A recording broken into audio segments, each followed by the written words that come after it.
comes to youth, I've been fighting for them for a year now. It's very hard. Kia ora, I'm Jarod. Hope everyone's feeling groovy, feeling dangerous.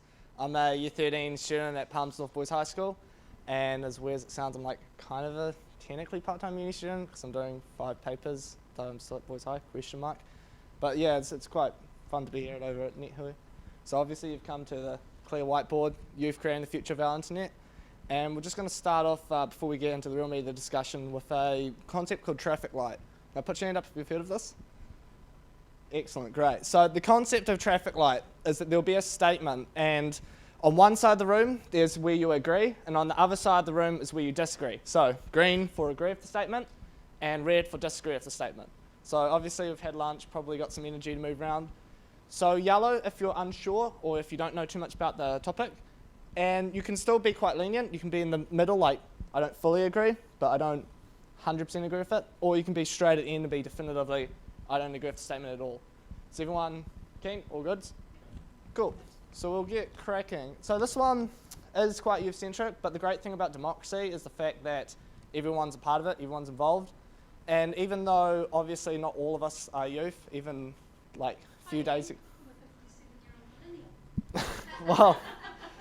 Well, it's like a few days ago I was talking to some of the younger generation, like they use so many social media things. I'm just like, boy, I'm just getting my head around Facebook, so I think we're all in the same boat in many cases. So the first question to get the ball rolling is definitely to do with NCA. So the big one is, should NCA be digital?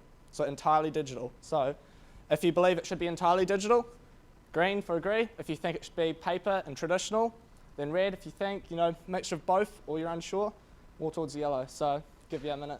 I like how you've started with an easy question.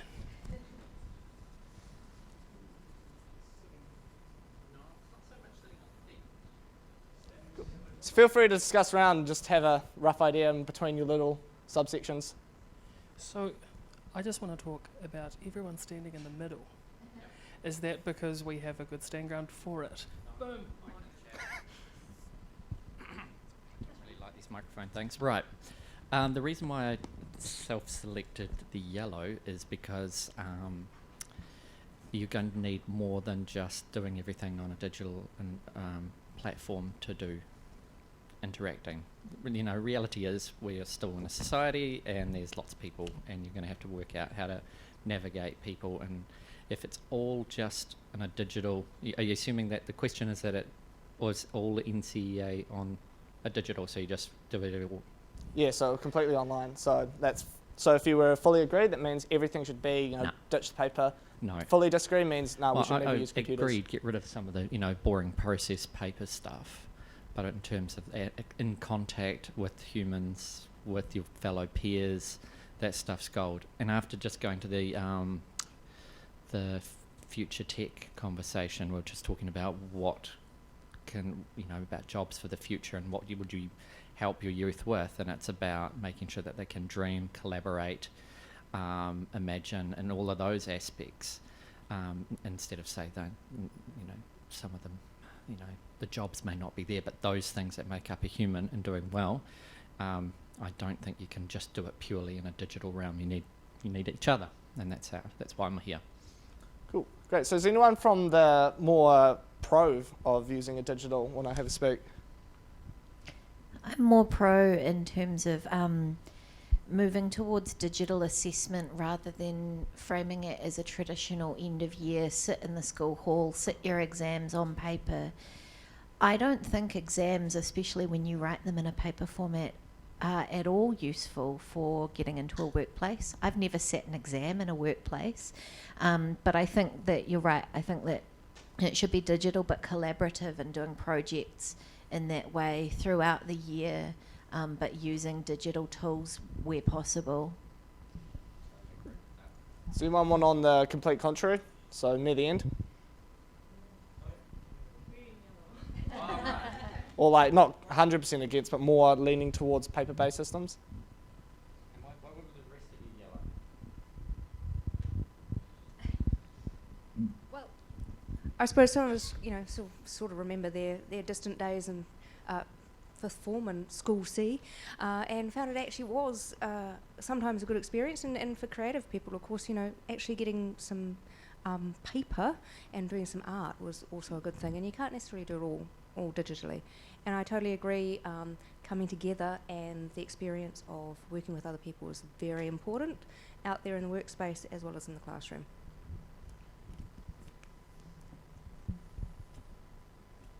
So I'd be a little bit further that way, apart from my concern that the people that are digitally excluded will be even more digitally excluded. But if we can overcome that problem, then I think it is a far more effective way of doing the measurement part of NCEA. I'd also question whether the measurement part of NCEA is even worthwhile doing, but given the fact that that's what we're stuck with, I think the more efficient we can make the measurement part, the better. But I'm not going all the way to there until everybody can do it. Love it. Right. I'm going to switch up the question a little bit. Get those minds rolling.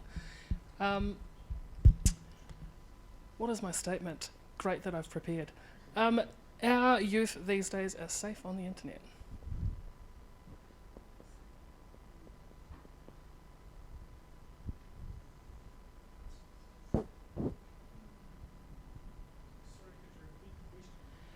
Our youth are safe on the internet. As safe as what? Whatever you want to perceive the word to be. So green is totally safe, and then red not safe at all. So red, you don't agree. They're not safe on the internet. Everything's dangerous. Green, you agree. They're safe on the internet. Everything's this nice, glorious.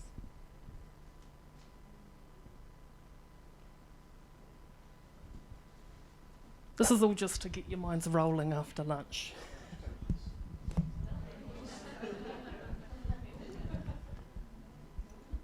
Would anybody like to explain their reasons? I think no one's completely safe on the internet, which is why I'm not all the way down that end. I work in privacy, so I see what happens when your internet gets breached, when your information gets breached onto the internet. But I think in actual fact, people, youth these days, have grown up with social media, etc., online, and I think that they are a lot more savvy than we give them credit for. They know a lot more about how to protect themselves. For example, on Facebook, it's never people who are my younger cousins that I see sharing the scams that John Key will give you $1,000 if you just click and share this thing.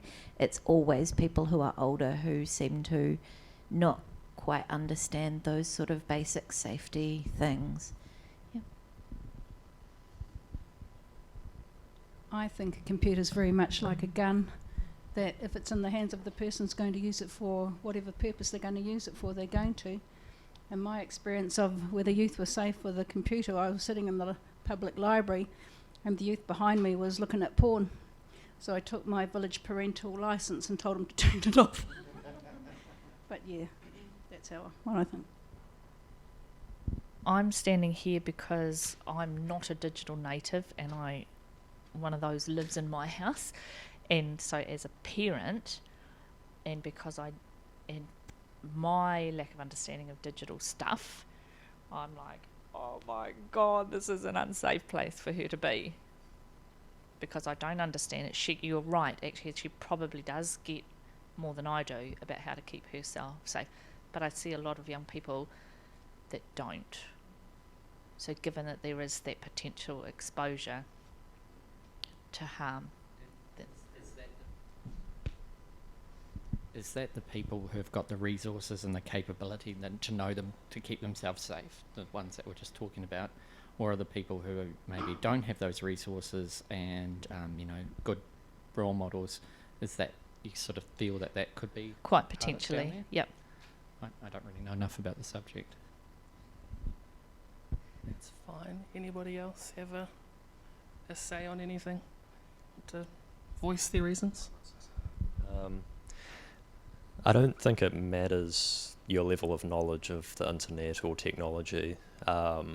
Everyone has malware and viruses on their computers. I think the question... I think the question is a bit of a comparative one. So, are youth safe on the internet more safe than older people? Are youth on the internet more safe than off the internet? So the reason I'm up here is because I think generally people are quite good at self-preservation most of the time. I think youth are as likely to do stupid things in real life as they are to do stupid things on the internet. I think we teach people in real life how to do things like cross the road. The problem we have is that we haven't got the skills in the people who are necessarily the caregivers for people who are learning to help them become more safe. So, but I think that I don't think there's anything intrinsic about youth that makes them less safe online than they are in real life and less safe than old people. That's why I'm here. I'm waiting for a question I can be completely green on. Cool. So we'll have one more question before we get into the real meat of the discussion. Oh, double mics. Oh. 2 for the price of 1. All right, so the next question is, should online regulation be enhanced to prevent hate speech? So agree would be more focused on preventing hate speech and really cracking down on online forums, whilst the red would be more laissez-faire, free reign on the internet. There shouldn't be any regulation to stop what you say. So it's the bit of a debate, because the big part with youth is obviously we tend to be quite political, especially online, and have quite strong opinions. But you don't vote. Yeah, it's a problem. And another big issue is obviously there's quite a big of an intergenerational divide between youth and the old generation, particularly when it comes to how we approach the internet. Because I think one of the main areas of the internet is that the old generation see it more as a tool because they grew up when it was being built, whilst youth kind of take it for granted and just have a very kind of free reign, like, oh, it's somewhere to be a hobby with as opposed to an asset. So obviously, one example was the Harmful Digital Online Communications Act. What basically was able to crack down on like cyber harassment and bullying. But the issue is what's considered a joke and what's considered not a joke. Because if you think about a lot of even memes or like images online, they can be very multifaceted and have different approaches. So the green would be if you're for the regulation, and red would be for against. So anyone want to kick off the discussion? I came from a place where, from a time that internet was a no man's land, from back in the 90s. You could say whatever you wanted without any implications to what you said online. And nowadays, I think we are past that time. You mentioned hate speech, and in my opinion, hate speech is a crime. Doesn't matter where you are, who you are. If you're propagating hate speech, you're committing a crime. So regulation should be reasonable, avoiding censorship. That's a tricky question, but I think there should be regulation. So I've been doing some work on this, and when Facebook expanded into Myanmar recently, they did not have anyone who was fluently Burmese speaking to do moderation. And a lot of the anti-Rohingya Muslim violence against Rohingya Muslims was propagated through Facebook messages and Facebook posts. And that was completely hate speech, and it really perpetuated the violence. It even sparked the violence in a lot of cases. And I think Facebook is such a huge platform that it's ethically strange to me that they are able to expand into these countries where people previously may not have had much experience of the internet, but once that expanded in there, 38% of people in Myanmar said that they got their news primarily or completely from Facebook. So how can you say that you're running a platform that provides that much news to that many people without taking any ethical or moral consideration of what you're moderating on that site, and without having people who have the, I guess, the cultural and the linguistic nuances to understand what is hate speech and what's people joking or where the lines are? instead of coming in and thinking that you can run this platform without having to moderate any of that. So just to elaborate, so do you think in terms of the regulation should it be more focused on like whether it be Internet NZ or the government? Because the thing about the government is couldn't they also impose it as a form of censorship? I definitely think that the government could enforce it as a point of censorship, but equally I think if you look at other things that Facebook already do, they're very bad at shutting down hate speech or shutting down fake news, but they're very good at shutting down pictures of, for example, women breastfeeding. So they are already applying their own forms of censorship according to their own moral codes. And so if the government is not stepping in to put in another level of what they consider to be those kinds of, government taking a stance on that sort of thing, I think that we're winding up letting the corporations make their own decisions about what they're going to censor for us. And I don't know that those decisions, because they're usually decisions that are about increasing their profits, not about making sure that people aren't being abused on the street because of all of the proliferation of the racist things that people are saying and sharing on Facebook. I think that if we let corporations continue down that road, that's a very dark place to get into. Yeah, it kind of reminded me of the case study in Facebook. They took down a lot of the images pertaining to a famous Vietnam War photograph, what was a village in the background being napalmed and a bunch of children running. Problem was the children were, I believe, technically naked. So then it comes the issue of like, well, on one hand it's a historical source, on the other hand it's in violation of terms and conditions. So to go on to the other side of the spectrum, anyone want to argue nice stance? I don't think regulation is the answer. I think there's two things. So the first thing is I don't think we should be regulating carriers. We should only be regulating publishers. And the question for Facebook is whether they're a carrier or a publisher. And if they're a publisher, then there's sufficient regulation in place in New Zealand to be able to control them. In terms of hate speech and cyberbullying, DCMS does that. I don't think the answer is more regulation. I think the answer is more about providing people with tools to either deflect, absorb, cope with, or shut out stuff that they don't want to hear. But to me, regulation is a very, very blunt instrument for what isn't actually going to be very effective. Does anyone want to comment on anything else? Daniel? Cool. Otherwise, just take back a seat.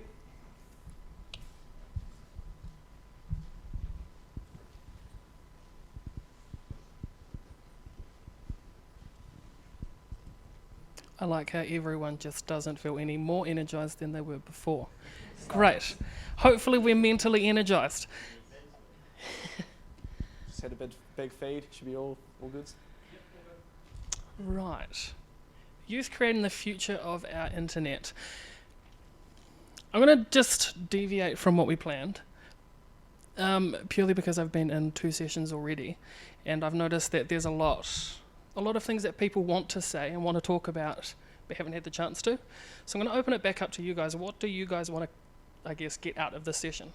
Yeah, so what issues do you see as the issues pertaining to youth creating the future of our internet? I want to hear from you, because I'm not in your generation. I don't necessarily understand the world you've been born into. I only know it from my perspective, and I've only got my history to go by and how I grew up putting the milk bottles out and playing at the park. So yeah, and so then I can only imagine a certain amount of future in the digital and technological world, but what you can imagine will be miles different to me. Yeah, so one thing roughly about that is the fact that one thing at the end of the day, a lot of the cyber infrastructure, would be Facebook, Twitter, were engineered by people who obviously have a lot of experience and a lot of expertise. So whilst youth can give options on and discussion on what we experience, but in terms of what we're using, the platforms, like there's quite a lot of dependence between youth and the other generations. So it's not like a separate youth issue, youth solutions. It's also working with other generations that can provide those solutions. Because obviously, if you're a 12-year-old being cyberbullied, you can't go to Facebook and then fix it, because the people who work at Facebook are obviously 30 plus. So there's room for discussion from anyone, from regardless of where you are in terms of background. I'm interested for my daughter. She's about to turn 5 on November the 1st, and she's starting school. So it's a pretty momentous occasion for any sort of parent. And she's going into a world quite different to when I went to primary school. And there was a bunch of foundations that at that time society deemed that was important for my education. So I'm interested now from her perspective. You know, she is really, really youth, and she's going to be shaping the future. So what are all the things that I need to do as a parent to help support her develop the internet of the future, for example? Does anyone want to comment on that? So keep in mind that the big part when it comes to the online space, that it does pertain to like everyone. So the big point of a hui is to have everyone in the room so that we can all come to kind of a common agreement. So putting all the issues on particularly youth is not exactly the most productive way, because we're not the people in power to change it. And so it's kind of coming to a consensus, and basically every opinion's valid. So even if you're commenting on us youth, that's fine, you can do that. You know, we're not going to hold it against you, so feel free to comment on any issues. Yeah, I'm just interested. I think Lawrence has got a comment as well, so I'll pass it over to him in a moment. I'm just interested, you know, from your perspective of sort of, you know, you're in both tertiary education. What have been the things that have helped you so far navigate the world that you're in, and how you're both in terms of on ICT, is that right? So what are the things that are helping shape you now create this internet world, or the future? Yeah, that sort of thing, and I'll pass this over. I guess to just quickly touch on that, what I've found very useful is when I can talk to my parents, or I can talk to not just the youth about an issue I'm having within my field, or within just, I guess, the basics of the internet. So I think if the question is what you need to do to help your daughter, is make sure that you are up to date and current with IT as well, and what's going on, I guess, with today's going-ons, not with what happened yesterday. Yeah. I get a lot of people say, well, back in my day. It's like, well, back in your day, it was very much different to today. Good question. Anyone like to answer that? Yeah. So, I mean, I came along here because I'm not a youth, to see, you know, what a youth perspective is on the internet. But sitting here in the last couple of minutes, and I'm thinking, you know, what I grew up in, what my children grew up in, and what my grandchildren are growing up in. So I went to school in a typical provincial town. There was youth suicide in my classes. Kids got into trouble. All sorts of things happened. My kids grew up in the late 80s, early 90s. There was youth suicide. Some of them got into drugs. They got into trouble. Now my grandchildren are growing up in Auckland. Hope there's been, you know, they're still at primary school, no youth suicide yet. They've got, you know, challenges with bullying at school and a little bit on Facebook. But that happened in my day as well. Well, there was no Facebook, but there was bullying. So is it just, it has, like, things happen faster now, so has the internet made a massive difference, or is it just the same things occurring in a different manner? You know, or is the internet bringing in new issues, or is it just the same old things happening faster or easier? You know, maybe there is no difference, it's just the world's moved on. Yeah. Okay. So the first thought is that most of the stuff that's been created on the internet has been created by people under the age of 25. So it's not an old person's creation. It's generally a younger person's creation. Second is most of it is international or global. So it's creating a milieu which is essentially global as opposed to local. So I was hoping to come here and understand what would it need in order for young people in New Zealand to be more creative in their use of the internet and create something special about the country that we live in, as opposed to consuming and regurgitating the pap that goes through the whole ecosystem of memes and everything that really are sort of so disconnected from our actual daily life in Aotearoa that we lose the ability to connect with the land that we live in. So I'm hopeful that young people from New Zealand are going to use the internet not just to consume stuff, but also to create things that are clearly identifiable with this country. I think one of the things that I would say to parents is that when parents say, oh, you're being bullied online, just log off. You can't log off, and that's such a misconception of what the internet is now, that it's not a tool anymore. It is how people live their lives. There is no possible way you can log off and still get what you need to get done.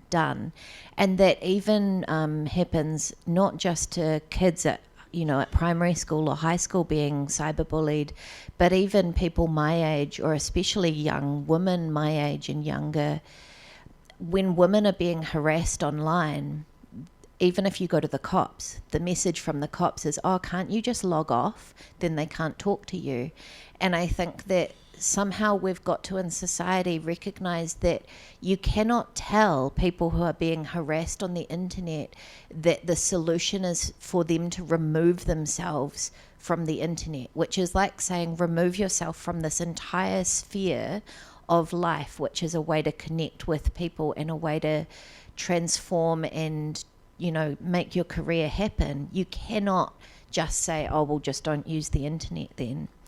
And I think that then behoves parents of young men especially. I think it really is important that they do more work with their young kids and their young boys to say, what are you doing online? Because I've been harassed online, and it's never by women. It's always by young men.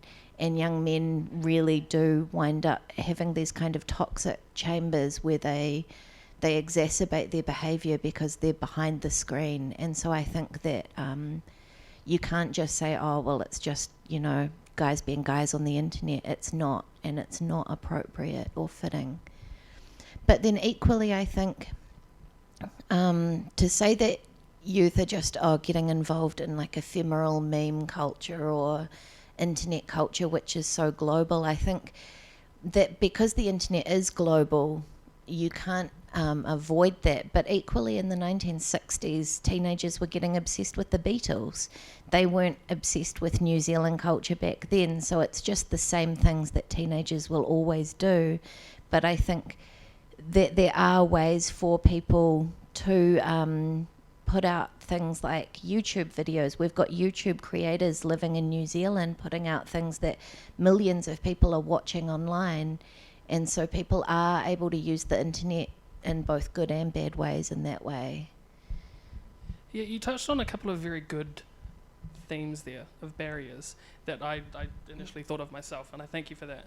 Is the fact, one of the biggest barriers I guess that I've encountered is people don't take it seriously. You go somewhere and you say, oh, well, I've done this thing on the internet. And they're like, it's the internet. And it's that theme of the bullying. It's like saying, oh, you're getting bullied in school. Why don't you just leave class? It's like, well, it doesn't work that way. So thank you. Yeah, and definitely the thing with youth and the internet is that they take it quite seriously, or not as serious as they should. But on one hand, yes, there's been quite a lot of cyber harassment and the echo chambers. But on the other hand, there's also the kind of freeness and openness that the internet offers, kind of like a global identity. So it's basically just a globalized environment. So one big example recently was in 2010, there was the Arab Spring, which was a series of protests and that was purely almost entirely done through Facebook, so in terms of the public protests. So on one hand, it offers new opinions and new perspectives, but the problem with that is there's an inherent danger with that. So for example, where states, the traditional status quo pertains to like authoritarian dictatorships, having a radical view is a good thing because it tends to be democracy. Problem with, in places in New Zealand, that radical view tends to be very inherently, hate speech or undemocratic. And it doesn't take much to go on anonymous online forums like 4chan to quickly go, oh, this is getting pretty bad. So it's definitely one of the big issues is the whole concept on my terrible handwriting of pure free speech versus regulation. So we'll probably break into 3 different topic groups if you want to, that's keen. So what we'll do is, so these are the 3 main topics we've got here. Is there any other additional topics that you wish to cover, at least briefly? Yeah, I kind of think stupid is what stupid does, and there's some things that just need to be stomped on. But when this overarching question was youth creating the future of the internet, all problems come with their own solution, and we have the opportunity to explore what those solutions are. And I was really keen to see what youth thought was a creative way of being able to, one, address some of these issues themselves, and also what do they see as being that creative component that they would use the internet for, that they could share, and this, what you were talking about, sharing with others. Yes. So the thing with NetHui is it's all about discussions, but it's definitely about the solution-based discussions. So I guess what I personally wanted out of this topic was that we identify the main issues that we will come up with, and then how do we get to a point where we can say this is the solution, or this is the beautiful solution to this topic, and then how do we get that to a local level? So yeah. Yeah, so when it comes to the youth issues, it doesn't take too much to say, cyberbullying, cyber harassment's a big issue. And so whilst we can stand here and talk about like cyber harassment and how obviously, there's a big issue, especially with sexual harassment online because a lot of it's anonymous without a face. A big issue when I was an intermediate was this website called Ask FM, where you could basically, I don't know why people did it, where you'd make your own account with you, so you as a person, and people could post to it completely anonymously. So the concept behind it was like, people would say who their crushes is, but like in reality it quickly turned bad because you've got this basically public whiteboard where anyone can write anything they want without any way of identifying who that is. So a lot of issues when it comes to cyberbullying does come to that, and I could give as many examples up here, especially as him being a student representative, stuff like that, but in terms of the solutions, we can't do it, we're not in control of the internet. So a big part would be, seeing from your perspective in an ideal world, how would you guys address it? So we'll quickly break into 3 main groups. So pretty much if you're sitting here, you can just stay where you are. If you're here, just make sure you're gathered around, possibly all on this row with that white piece of paper in the center. And in terms of the people at the back and the 2 up here, just all congregate together in one row. So the plan here is we're going to have 3 main topics, and we're just going to spend 5 minutes putting down the strengths and the weaknesses. So for example, there's 2 sides of this debate, so talking about the pros and the cons, and then we'll bring it back together, have a hui, have a quick discussion. You can ask us any questions, but most of you I would consider youth, and even if you're not, you're usually in charge of the internet, so it's relevant. And then after that, we'll come up with some specific solutions. So everyone, if you feel free to stand up, have a stretch, and just move on over. We'll do involving youth in daily life.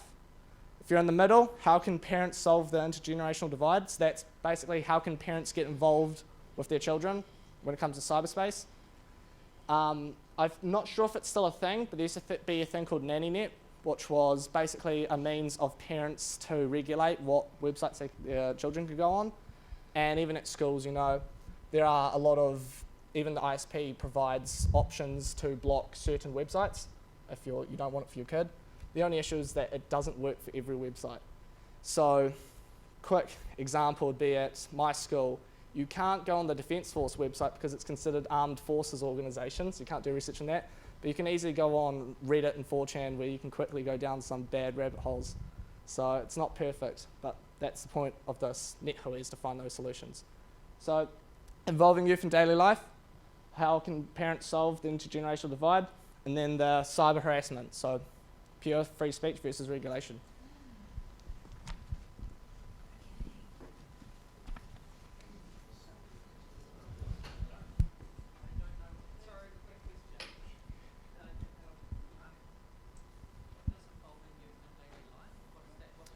So that's basically referring to, obviously it's a big issue when it comes to children online and becoming disconnected. So big issues like, you know, the whole gaming culture where children spend too much time online. So it's making sure, how can we find a balance between internet use and everyday life? Because if you get what I'm getting at. So like how can we offer internet to youth and children but also keep them involved in daily life so they don't become like sitting in their room all day watching YouTube? So what can parents do to like, yeah, so like, exactly, yeah.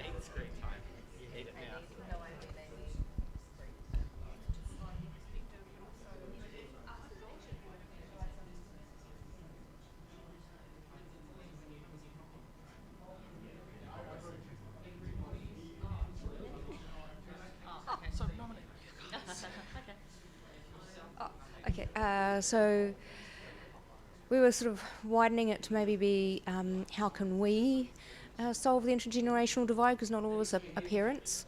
So thinking about perhaps how can older people and younger people get together and share their experience, because it seems to be similar issues coming up in all the different generations, even if they maybe experience it in different ways. So I was just going to say, it sounds like we should think about the issue more as like, how can we create a space where we can come together instead of solving this divide, but like just an open space that kind of allows some understanding to take place between the generations, I guess. Yes. I would think.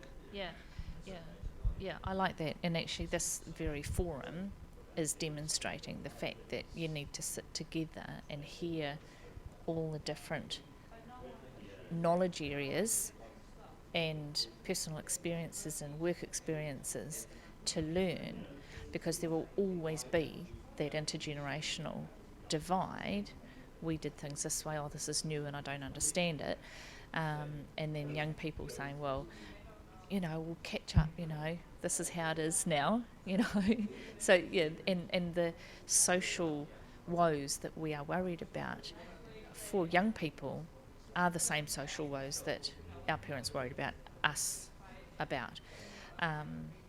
So yes, that opportunity to have conversations and all parties keep informed from each other. From my experience, my parents, they grew up in the 60s and 70s, and for them to use WhatsApp, Facebook, was quite difficult. What helped them was, I was already a grown up, but what helped them was having friends in common that were using the internet, were using Facebook, and that attracted them to the internet. At my time, it wasn't a concern what their kids were seeing in the internet, because there was no such thing as internet. But I believe for the next for my generation to be a parent and to be updated, probably find some common ground, look for ways to keep updated, and or maybe just keep an eye on their children. It's like it drives you to update yourself, to know the possible hazards for your children. I was just going to say, I think it's important to stay removed from a state of being overwhelmed. When I'm working with my mom about how to explain Facebook or certain aspects of her email, if she comes to me and she's flustered and she can't even come to a place where she wants to learn exactly. She's just, that's really hard for me to then sit here and try and calm her down, and also then explain to her that it's actually a really easy thing. It's just hard to get your head wrapped around it. But there's been so many other times when she just is genuinely curious. She wants to do this thing, knows she can do it, and then we can work really well together. And then it's easy for me to see where her understanding is lacking a little bit, and we can kind of help each other out through it. And then often, like, I've surprised myself because I've learned more about technology from that other lens, you know, and how some of the features work and stuff. Like, it's just like sometimes you don't know about a topic until you try and teach it to somebody else. Yes. You think you do, and then you learn so much more from that experience. I agree with Jacob on that one. We were teaching our 86-year-old mother to use the internet and to sit in front of YouTube and search the things that she's really interested in. And it was amazing what she was interested in, and like you, what were the things that she didn't know? 'Cause everything's like magic to them. So this button does this feature does this, you know, so gets familiar with the thing that she's on. This is your connect button. If it's orange, you're off. If it's blue, it's on. And so teaching her little things, and it was quite clear. Be patient, be tolerant, you know. Let the mind be curious without insulting its intelligence. And when we come to looking at that generational divide, if we're sharing a tool, and the internet is a tool, what's the purpose that we're using this tool for? So that enables us to aggregate to spaces, and this tool sits alongside the face-to-face, that physical space within our community where we can start looking at some of the issues, and these are some of the issues. Where do we get to discuss them when we're all in our siloed positions in our community? So we need to balance the tools and resources that we have to be able to start doing this and sharing our perspectives. All right, team, we'll just wrap it up here. So just looking this way. You don't have to move in your seats, just make sure you can see everyone here. Team? It's all great. Okay, yep. Quickly. Make sure you copy down your points.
All right, team, it's been just over a minute.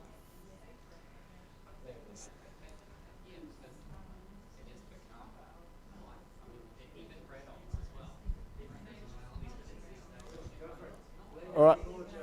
All right, team. All right, listen up.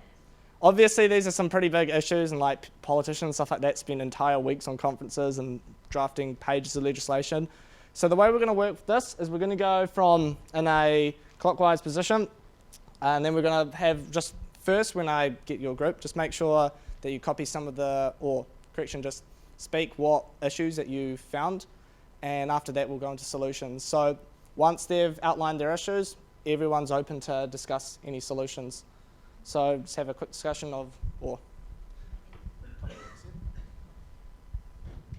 I don't know that we can really unpin our solutions from our problems, because we kind of came up with solutions more than just the issues, and we flipped it around. One of the things we talked about was using so often people say, oh, limit the screen time, but it's more about using screen time as a springboard back into daily life. So, you know, use it as a way to work with your kids and engage with your kids around, oh, you were watching YouTube videos about cooking, shall we go and try out that recipe that you were watching, or anything along those lines. And then that kind of flowed on to the fact that maybe it's not so much about involving youth in daily life, it's actually about parents being involved in what kids are doing online, because being online is daily life now. There is really no difference between the two.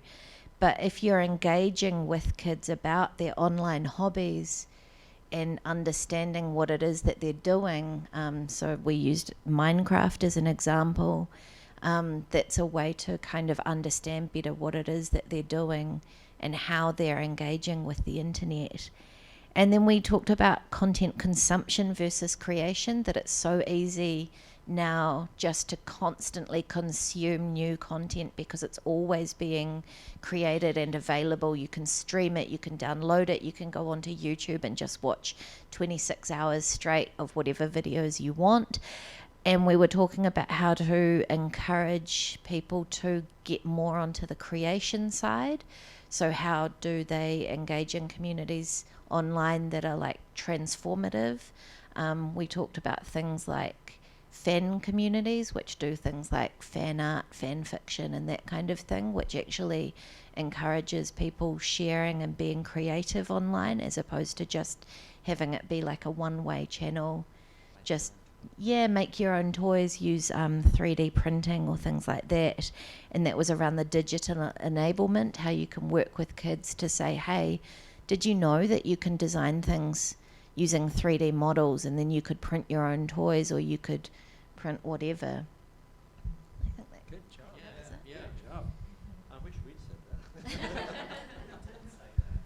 Cool, so that's really excellently underlines the issue. So in terms of just opening up the floor, what other solutions could we do to make sure that youth are both involved with cyberspace, because that's a key economic asset, but also in daily life? So what else could, whether it be parents, Internet New Zealand, any other corporations, or even the government?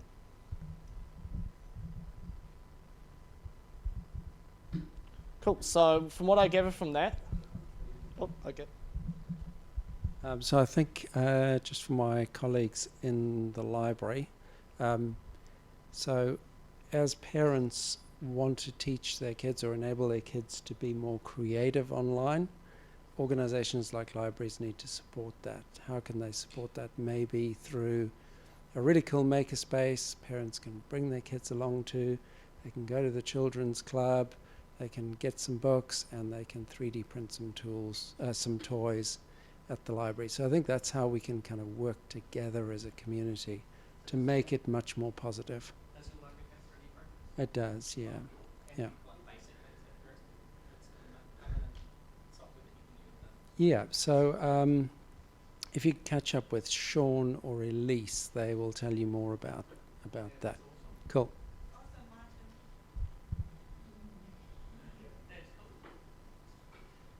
Any other solutions to these issues? Wouldn't it be a magical world if you said yes and then just solved everything?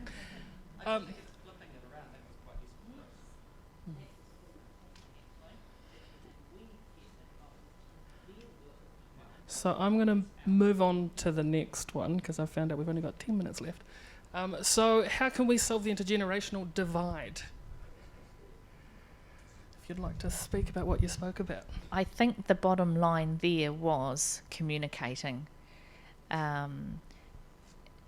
engaging, no matter which generation to which generation, because I've forgotten this lady's name. She was talking about helping her 86-year-old mother become comfortable using a computer and YouTube, because there were lots of really interesting things for her on there. So let's not just think it's like parents to kids. There's sort of multi-generations, but the key was actually talking, communicating about what they're doing. A little bit like what you guys ended up talking about was it's that involving what are you doing? What am I doing? What else can we do? What does that mean? And, you know, and a young person teaching an older person, no matter what age, because this young man was teaching his mum stuff, and she had a different use for it, but he also learnt because he had to be in a teaching position. So, communication. Love it. So, you've pretty much given me a solution to that as well. You're amazing. Does anyone else have anything to chime into this? You do. Just curious about how do you best communicate or engage the youth? I'm thinking in particular about regulation. If the government is going to regulate and it's going to affect youth, how does the government go out to youth and get the best information from them?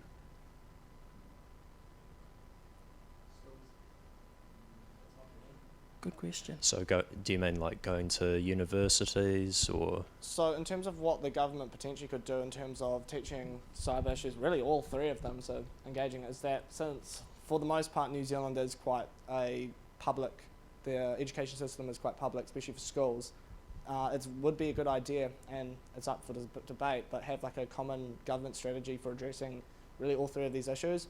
Because the benefit of New Zealand is that with the public system, a lot of the schools have a common curriculum. You don't see that overseas. So definitely like stressing the importance of cyber issues in the New Zealand curriculum could help a lot of these issues, as opposed to if you went over to a different model where it's more privatised, we might not have that ability to have a common standard. Because right now, across New Zealand, there isn't that much of a cultural divide in terms of the internet. So a lot of people use Facebook across New Zealand, but if you look at larger countries, that's not really the case. For example, if you lived in rural Siberia, you're not likely to have a Facebook account as opposed to if you lived in Moscow. So yeah, in terms of how you can address it, government intervention could be done on a state school level. That's cool. So any other short, brief ideas before we go into the final one?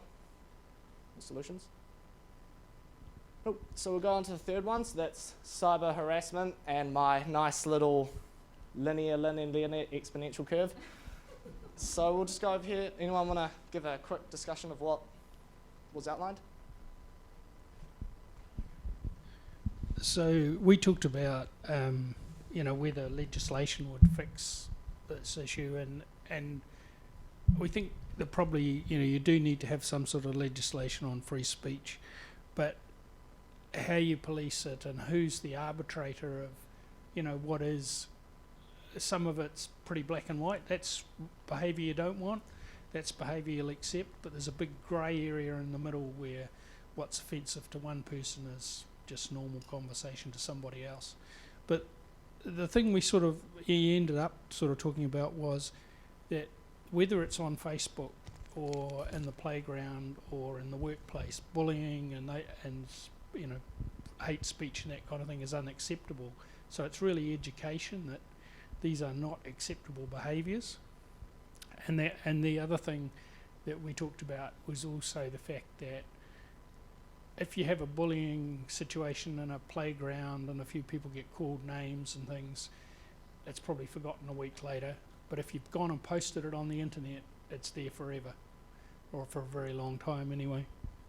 So while you probably need some sort of backup legislation or something, education is probably the best way to approach it. So do you believe when it comes to education, and particularly when it comes to addressing the issue of cyber harassment, do you think that online forms should be treated the same regard as speaking in public? Or do you think, since online is quite a lot more not taken seriously, should that be any different? Or do you think what you say online should be taken as if it was spoken in person?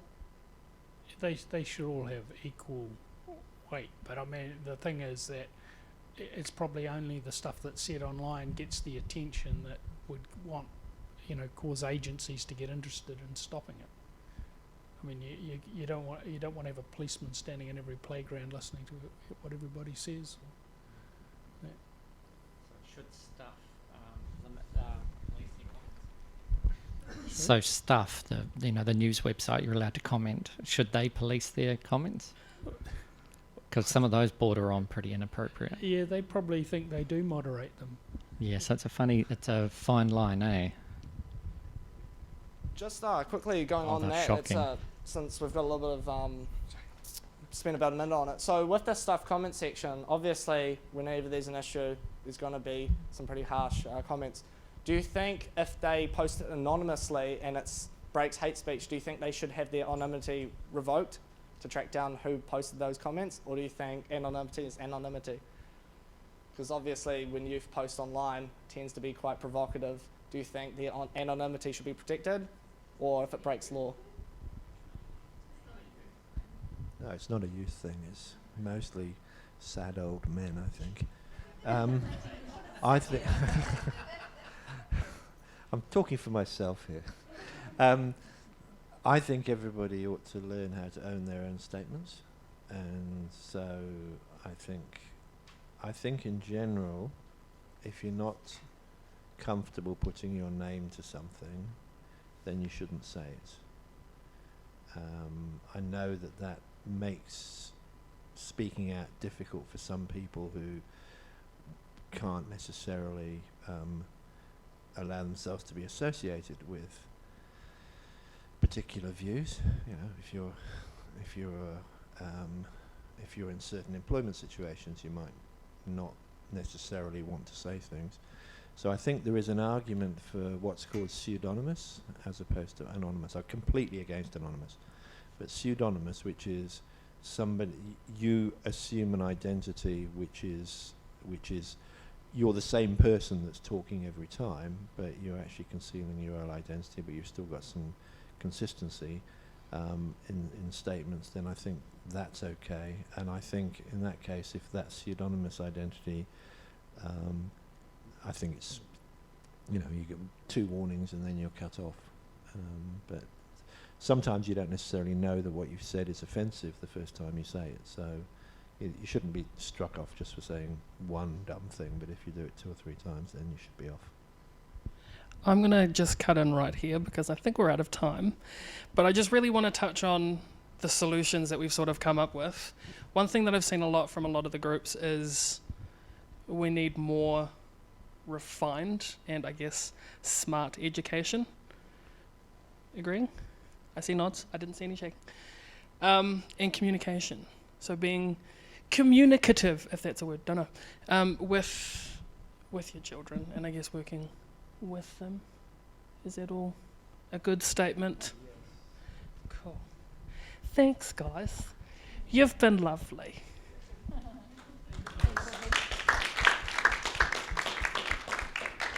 Yeah, so thank you for coming to the session. Hopefully we've got some good solutions to put back. And yeah, it's really good debate, especially with the big, I particularly like the cyber harassment one, because obviously, yeah, if you're a hormonal youth, you tend to say some pretty bad stuff that you regret later in life. And so definitely having that boundary is a good thing. It's cool. Thank you for coming. Hope you had a good day.